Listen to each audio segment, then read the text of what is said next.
imanuhum fi a'yunihim, imannya di matanya. Isma syi'ta, hidup sesuka hatimu, silakan. Mau jadi orang baik mati, mau jadi orang jahat pun mati. Betapa banyak kepala daerah, gubernur, wali kota meninggal.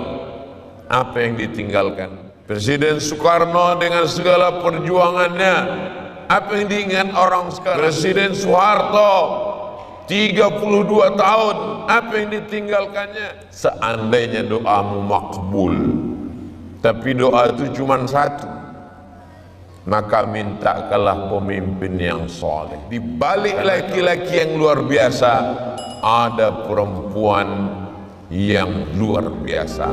Dan perempuan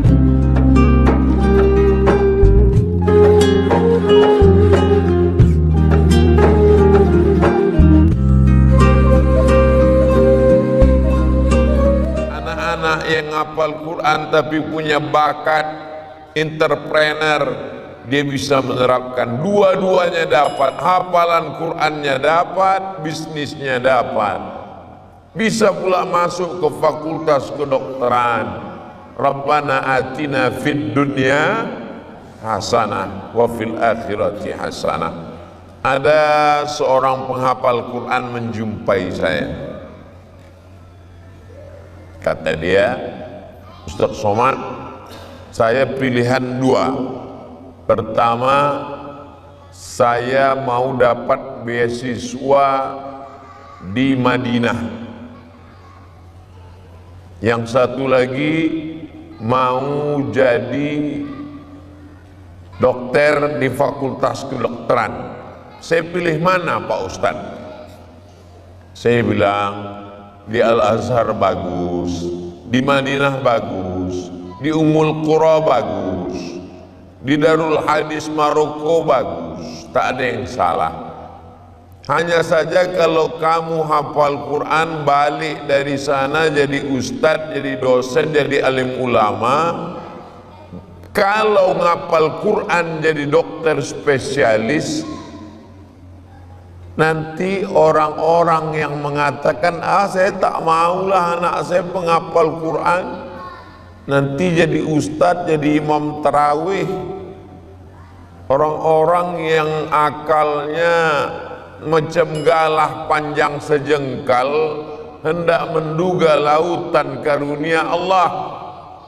Imanuhum fi a'yunihim, imannya di matanya.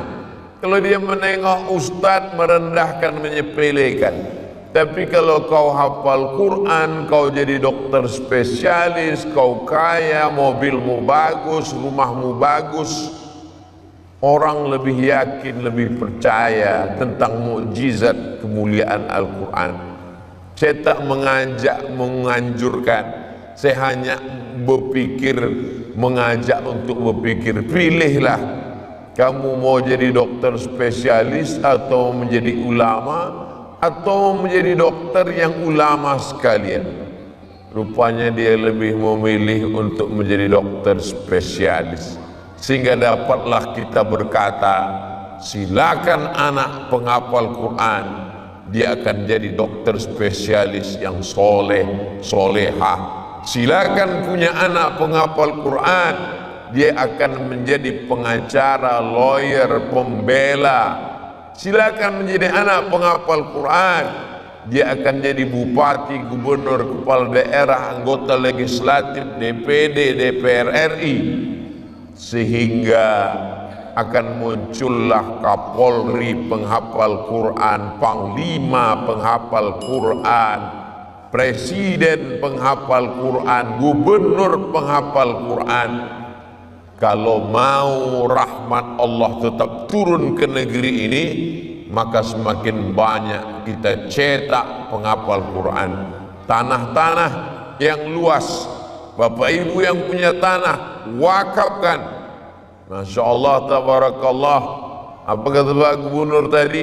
Tanah yang 1 meternya 1 juta Pak Ustadz, 1 hektar 10 miliar digunakan untuk penghafal Quran.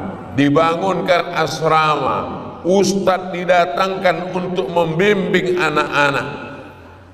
Dan program ini program yang tidak hanya sekedar selesai oleh satu orang, dia berkesinambungan, dijadikan sebagai tugas kepala daerah, sehingga zaman berganti, musim berubah, kita tak perlu khawatir, tak perlu takut, sampai hari kiamat akan tetap terjaga program ini insyaallah. Bapak Ibu yang dimuliakan Allah Subhanahu wa taala, isma syi'ta, hidup sesuka hatimu, silakan. Mau hidup dengan cara Atatur yang menghilangkan Quran, azan tak boleh pakai bahasa Arab, masjid dirubah jadi museum, hukum Allah dirubah jadi hukum negara Swiss, silakan. Tetap juga mati. Saya ziarah mendatangi kuburnya, mau menengok, datang, mati juga rupanya. Mau jadi orang baik mati, mau jadi orang jahat pun mati. Seandainya jadi orang jahat tak mati-mati, silakan. Tapi ternyata jadi orang jahat pun mati. Syekh Sulaiman punya murid 7.000 tempat penghafal Quran, 130 negara, hidup mengalir amal jariah kepadanya. Yang menutup masjid, yang merubah jadi museum, yang merubah huruf Arab menjadi huruf Latin, yang melarang majelis ta'lim, mati. Hidup sejenak. Karakibin istazalla tahta syajaratin, seperti orang yang bernaung di bawah pohon kayu yang rindang. Kita ini sekarang sedang bernaung di bawah pohon kayu yang rindang, sementara matahari redup. Matahari masih panas, bernaung dulu sekejap. Nanti setelah matahari redup, raha wa tarakaha, kita pun akan berlalu meninggalkan pokok kayu. Dunia inilah pokok kayunya, pokok kayu yang rimbun, yang rindang ini sedang bernaung, kita di bawahnya. Tak lama lagi matahari akan redup, kita pun akan berlalu. Apa yang kita tinggalkan? Betapa banyak kepala daerah, gubernur, wali kota meninggal. Apa yang ditinggalkan? Presiden Soekarno dengan segala perjuangannya, apa yang diingat orang sekarang? Masjid Istiqlal, dia yang membangun, mengalir pahalanya. Presiden Soeharto 32 tahun, apa yang ditinggalkannya? Setiap kabupaten kota kita tengok arsitektur Masjid Demak, Masjid Muslim Pancasila, masih mengalir sampai sekarang. Maka ke depan apa yang ditinggalkan? Menolong agama Allah ini tidak selamanya dengan ceramah, dengan tausiah. Saya dengan tausiah, dengan ceramah, dengan khutbah menolong agama Allah. Tapi ada orang-orang yang bisa menolong agama Allah dengan tanda tangan di ujung jari, dengan pena, dengan kekuasaan, maka pakailah. Makanya kata Imam Ahmad bin Hanbal, Imam Hambali meninggal tahun 241 Hijrah di kota Baghdad, Irak. Kata Imam Ahmad bin Hanbal, imam keempat dalam mazhab fikih, seandainya doamu makbul, tapi doa itu cuma satu, maka mintakanlah pemimpin yang soleh. Karena kalau anak yang soleh, cuman kau saja yang mendapatkannya. Kalau minta suami yang soleh, cuman ibu aja mendapatkannya. Ibu belum tentu mau berbagi dengan ibu yang lain. Tapi kalau dapat pemimpin yang soleh, insya Allah satu negeri itu akan mendapatkan kemuliaannya. Masjid terjaga, anak-anak terpelihara, akidahnya, keyakinannya. Makanya di antara doa yang diajarkan, la tusallit alaina bidzunubina man la yakhafuka wa la yarhamuna. Jangan kau hukum kami ya Allah karena dosa-dosa kami, lalu kau angkat pemimpin kami orang yang tak takut padamu dan tak sayang pada kami. Komplitlah penderitaan. Ada orang yang tak takut sama Allah tapi masih sayang sama rakyatnya. Komunis, Che Guevara, Fidel Castro, dia tak mengenal Allah, ateis, tapi masih sayang pada rakyat.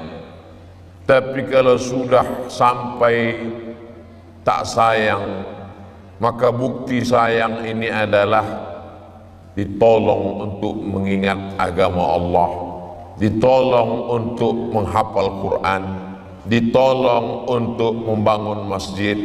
Mudah-mudahan ke depan maka lahirlah calon-calon pemimpin masa depan yang adil dan amanah, insyaallah. Kami ini masa lalu, ibarat pokok kayu. Saya ini bunga yang mekar, harum semerbak, lalu kemudian kuning, layu dan mati. Sudah mulai menguning, tapi kemudian adik-adik akan melanjutkan. Jadi kalau ada orang mengatakan, Ustadz tausiah jadwalnya jangan dulu terlalu padat, nanti Ustadz kalau meninggal siapa yang menggantikan? Hari ini insya Allah inilah para mujahid fisabilillah di masa akan datang, insya Allah. Kalau ibunya penghafal Quran, tentu saat mengandung anak itu 9 bulan, berarti dia menghatamkan Quran 9 kali 2. Itu kalau minim-minimnya 2 juz sehari. Maka anak-anaknya yang dikandungnya itu juga akan mendapatkan rahmat. Lahirlah anak-anak penghafal Quran juga, insya Allah. Maka kalau memperbaiki negeri ini, an-nisa, perempuan, imadul bilad, tiang negeri ini perempuan.